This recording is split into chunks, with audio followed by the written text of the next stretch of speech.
मुझे भी 16 सोमवार का व्रत करना। घर में जो बच्चा बच्ची होते हैं, बेटा बेटी होते हैं, वो भी कहते हैं माँ एक बार मुझे भी पशुपति व्रत करना, माँ मुझे जन्माष्टमी का व्रत करना है, पशुपति व्रत करना है, शिवरात्रि का। बच्चे भी कहते हैं हम भी करेंगे। माता पिता को चाहिए कि उस बच्चे से कहें कि करो व्रत, मना नहीं है, करो।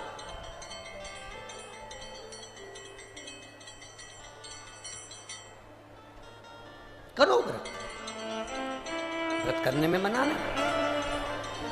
बेटे ने व्रत करना प्रारंभ करा, नियम बना लिया व्रत का नियम। एक बार की बात है, बेटे ने जब व्रत किया, व्रत करते करते दूसरे नगर के राजा ने अपनी बेटी, इकलौती बेटी के लिए लड़का ढूंढने भेजा। तो ये युवराज, ये लड़का मिला, जिसको देखकर अपनी बेटी का विवाह कर दिया। बुजुर्ग राजा के पास में कोई नहीं था संभालने के लिए, तो पूरा राज ठाट इसको दे। रानी ने अपने पति से पूछा कि मेरी शादी तुम्हारे साथ में हुई, तुमने पुण्य कौन सा करा था? उसने कहा मैंने केवल 16 सोमवार का व्रत किया, उसके सिवाय कुछ नहीं किया। उसका पुण्य इतना प्रबल है? हाँ। इतना प्रबल? हाँ। अभी भी तुम व्रत करते हो? हाँ। 16 सोमवार? हाँ। एक बार 16 सोमवार का व्रत का कार्य था, पति ने अपनी पत्नी से कह दिया कि पूजन का सामान लाकर दे दो।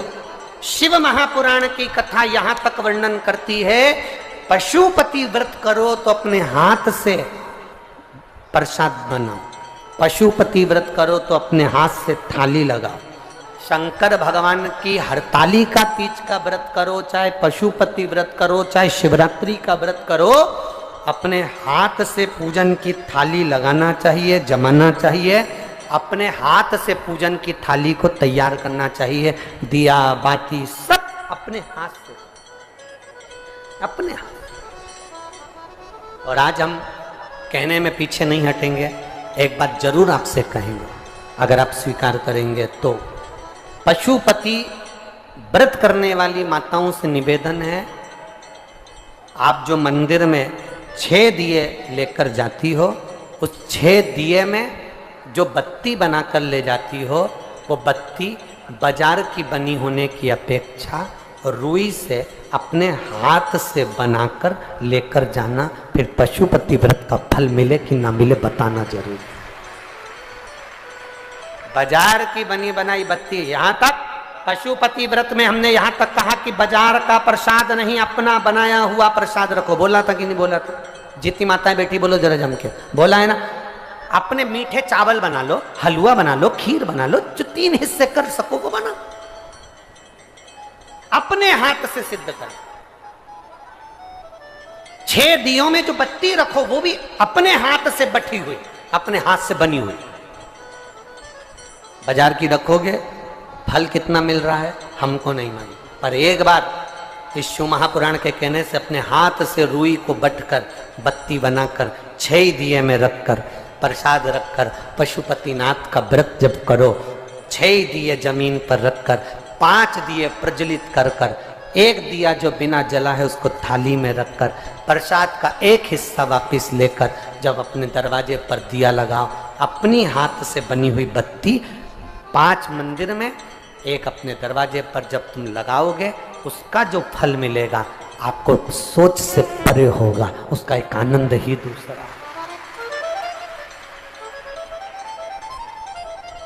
रेडीमेड जमाना हो गया, चंदन भी रेडीमेड, बाती रेडीमेड, सब सामान रेडीमेड। 2 चीजें तो अपनी करो खुद की। क्या क्या? एक पशुपतिनाथ का प्रसाद और एक पशुपतिनाथ के मन पूजन में लगने वाली बाती, ये तो अपनी करो। 2 चीजें अपनी हो, एक प्रसाद एक बाती, बाती भी अपनी हो। स्कंद पुराण का ये प्रसंग आपने पहले भी सुना होगा। एक बुढ़िया के घर में बच्चे नहीं हुए, एक बुढ़िया के घर में उसके बेटे के यहाँ संतान नहीं हुई, पोते का मुंह नहीं देखा उसने, दुखी रहती थी, सबको गाली देती थी, सारे देवताओं को गाली देती थी, संतों को गाली देती थी, सब सबको गाली। कोई संत उसके यहां मांगने चले जाए तो वो मारने दौड़ती थी। बुढ़िया एक दिन पोछा लगा रही थी, एक संत उसके यहां मांगने के लिए आ गए। बुढ़िया ने पोछा लगाते लगाते वो पोछा ही उठा के संत को फेंक के मार दिया। ले ये रख ले। पोछा लगाने का पोछा फेंक कर मारा। उस पोछे को संत ने उठाया, धोया, धुलवाया, धुलवा कर उस पोछे को धुलवाने के बाद उसकी जो चिंदी थी उसको मट कर दिया लगा दिया। आज मालूम नहीं था संत को कि शिवरात्रि है, मालूम नहीं पड़ पाया, उसने बस दिया लगा दिया। भगवान के आगे नहीं, बस प्रकाश करने के लिए उसने दिया लगाया था। जिस झोपड़े में रहता था वहां शिवलिंग था, वहीं पर दिया लगाकर बैठ गया। इतने में बाबा देव अधिदेव महादेव ने कहा, सुनो संत देव, जिस स्त्री ने तुमको ये पोता दिया, हमारे यहाँ पोछने वाले को पोता कहते हैं, जिस स्त्री ने ये पोछा ये पोता दिया, उसका दिया कपड़ा मेरे सामने प्रकाश करा है, इसलिए मैं उसके घर में पोता देता हूं। ये पोते का प्रमाण, मैं पोता दे रहा हूं उसके घर। एक पोछे का कपड़ा भी हमको फल दे जाता है। अपने हाथ से आप लोगों ने पशुपति व्रत करे हो और आपको लगता है कि मैंने व्रत करे थे मेरा काम नहीं हुआ, एक बार अपने हाथ से बाती को मट कर भगवान के सामने 5 पशुपति व्रत कर कर देखिए। रानी से कहा कि मेरा पूजन का सामान भेज देना, अपने हाथ से हरताली का तीज की पूजन की तैयारी करो, अपने हाथ से फुलेरे का स्मरण करो, अपने हाथ से पूजन का साहित्य तैयार करो, अपने हाथ। अब संतान, अब यहां उसने अपनी रानी से कहा मुझे सामान ला दो। रानी ने नौकरानी के हाथ, दासी के हाथ सामान भेज दिया पूजन का। आकाशवाणी हो गई, तेरी रानी ने शिव का अपमान कर दिया, इसको बाहर निकाल दिया गया। दर बतर ठोकर खाती रही। शिव का आप भजन करो ना करो, रानी केवल नौकरानी के हाथ, दासी के हाथ सामान भेज देती, चल जाता। रानी ने गलती कौन सी करी? रानी ने केवल एक गलती करी और रानी ने दासी से कहा, जा, मेरा पति तो दिन भर ढोंग और प्रपंच में लगा रहता है, उसमें तो अक्ल ही नहीं है, उसकी बुद्धि काम नहीं करती। क्या होता है शंकर जी की पूजन करने से? क्या होता है 16 सोमवार का व्रत करने से? आप नौकरानी के हाथ सामान भेज देते, चल जाता। आप दुकान पे से सामान भेज देते, चल जाता। पर आप मुख से शंकर की निंदा तो नहीं करते। शिव की निंदा करने वाले की गति क्या होती है, ये शास्त्र का है। रानी ने निंदा कर दी, दासी ने सामान लाया, पूजन कर दिया, पति ने, रानी तरबतर भटकती रही। ऐसी स्थिति रानी की हो गई, पानी को हाथ लगाती थी तो कीड़े हो जाते थे, किसी के यहाँ काम करती थी तो मटके फूट जाते थे। एक साधु ने देख लिया, एक ब्राह्मण ने देख लिया कि रानी की दशा बड़ी विचित्र है, पानी को हाथ लगाती है, पानी में कीड़े पड़ जाते। संत ने पूछ लिया, ब्राह्मण जन ने पूछ लिया, ए बेटी, तुम अच्छे घर की दिखती हो, पर तुम्हारा शरीर, तुम पानी को हाथ लगाती हो तो सरोवर में कीड़े पड़ जाते हैं, तुम कपड़े को छूती हो तो कपड़ा जल जाता है, वृक्ष के नीचे बैठती हो तो वृक्ष में आग लग जाती है, हरा भरा वृक्ष सूख जाता है, तुम आखिर ऐसा क्या है? रानी ने कहा, मैंने अपने पति ने पूजन का सामान मंगवाया था, मैंने नौकरानी के हाथ, सेविका के हाथ भेज दिया, उससे मेरी ये दशा हुई। संत ने कहा, पूजन का सामान किसी के हाथ से भी भेजा जाए, ये कभी हो ही नहीं सकता। मां अंदर रोटी बना रही है, दरवाजे पर मांगने वाला कोई खड़ा है भूखा, मां ने अपने बेटे से कहा, ले ये रोटी लेकर जा, और उसको देकर। बेटे ने रोटी दी तो मां के हिस्से में पुण्य नहीं आएगा क्या? अरे बोलो तो जम के, मां के हिस्से में पुण्य नहीं आएगा क्या? मां के हिस्से में पुण्य आएगा, क्योंकि रोटी मां ने बनाई है। मां ने कहा, बेटा जा रोटी देकर आ, मां के हिस्से में भी पुण्य है, और जिसने दिया उसके हिस्से में भी पुण्य है।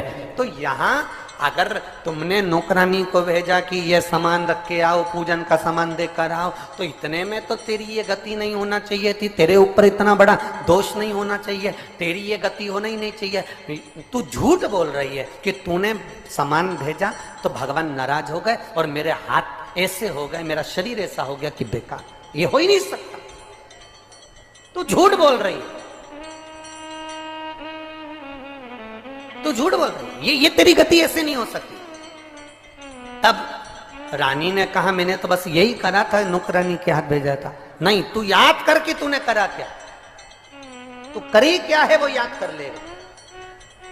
तब रानी ने कहा कि मैं पलंग पर बैठी थी, नौकरानी से मैंने कहा कि तू ये सामान लेकर जा। इतने में मेरा भोलेनाथ नाराज नहीं हो सकता। भोलेनाथ नाराज तब होता है, शिव की निंदा करने वाले को तो भुगतना पड़ता है। केवल तू नहीं, शंकर भगवान की निंदा करी थी देवऋषि नारद ने। देवऋषि नारद ने जाकर कहा था भोलेनाथ आप कामदेव को नहीं जीत पाए थे, मैंने कामदेव को जीता है। शंकर भगवान की निंदा नामदेव उसने नारद ने करी, और शंकर भगवान की निंदा नारद ने करी तो शिव जी ने कहा नारद तुमने ये बात मुझसे कह दी, पर नारायण से जाकर मत कहना कि तुम ये शब्द मत बोलना कि तुम काम को जीते। नारद जी ने जाकर भगवान विष्णु से कह दिया नारायण जिस कामदेव को भोलेनाथ नहीं जीत पाए उस कामदेव को मैंने जीता है। शंकर भगवान जिसको नहीं जीत पाए उसको मैंने जीता है। भगवान विष्णु की आंख से आंसू बह गए। लक्ष्मी जी ने पूछा तुम रो रहे हो, क्यों रो रहे हो? भगवान कहते हैं नारद जी ने निंदा कर दी शंकर जी की, मैंने निंदा सुन ली शंकर जी की, इसलिए ये नारद का सिर तो जाएगा पर मेरा भी सिर कटेगा, ये निश्चित है। वही हुआ, नारद को बंदर का मुंह लगा, रामचरितमानस में लिखा है, और भगवान विष्णु ने शंकर की निंदा सुनी थी इसलिए उनका सिर कटा, तो घोड़े का मुंह लगा, हयग्रीव अवतार हुआ शंकर भगवान विष्णु। शिव की निंदा करने वाला और शिव की निंदा सुनने वाला ये दोनों महापापी की गिनती में आते हैं। शंकर की निंदा कभी ना सुनो, शंकर की निंदा कभी ना करो, शिव भक्त की निंदा कभी ना करो। शिव भक्त की कभी निंदा नहीं होना, शंकर की निंदा नहीं। गलत कर दिया तूने, तू याद कर तूने कुछ गलती करी होगी। इतने में रानी ने कहा मैंने गलती केवल एक करी है कि मैंने कह दिया था मेरा पति तो ये ढोंग प्रपंच में लगा रहता है, क्या होगा शंकर जी को जल चढ़ाने से, क्या मिलेगा शिव जी को जल चढ़ाने से, क्या मिलेगा 16 सोमवार व्रत करने से। मैंने थोड़ी सी निंदा कर दी थी। संत ने कहा निंदा निंदा होती है, थोड़ी और बड़ी नहीं, इसलिए तू भुगत रही है। अब एक काम कर, शंकर की तू आराधना कर, जो तेरा पति व्रत करता था वो तू कर। रानी ने व्रत करना प्रारंभ करा, रानी ठीक हुई, पति को याद आई, पति उसको लेने के लिए आया और फिर वापिस राशि ठाट सिंहासन पर बैठ गए दोनों, फिर बैठ। और व्रत का प्रभाव कब होता है, थोड़ा सावधानी से सुनना इस बात के लिए। आज कथा का विराम दिवस है, आपको बाबा से लगन लगाना है और शिव को अपना बनाकर आपको शिव के होना है। दिल से कथा सुनो, बड़े भाव से। व्रत का प्रभाव कब पड़ता है, व्रत का फल कब मिलता है, व्रत का प्रभाव कब पड़ेगा? जिस भगवान का हमने व्रत किया है, जिस भगवान का हमने उपास किया है, हम हर 2 मिनट में, 1 मिनट में, 1 क्षण में हम उस परमात्मा को याद करते रहें जिसका व्रत है। 21,600 श्वास मनुष्य के शरीर से प्रतिदिन निकलती है।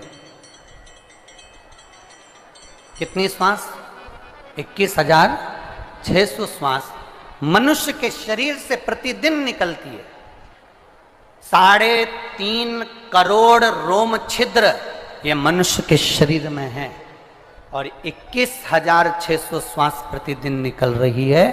इस श्वास के निकलने का केवल एक कारण है कि इन श्वास में आप अपने घर का कार्य करिए, परिवार का कार्य करिए, रिश्तों का कार्य करिए, मना नहीं, पर 21,600 श्वास में से कोई श्वास एक ऐसी बना लो जिस श्वास में हम परमात्मा का नाम ले लें, बस पूरी श्वास शुद्ध हो सके, पूरी श्वास।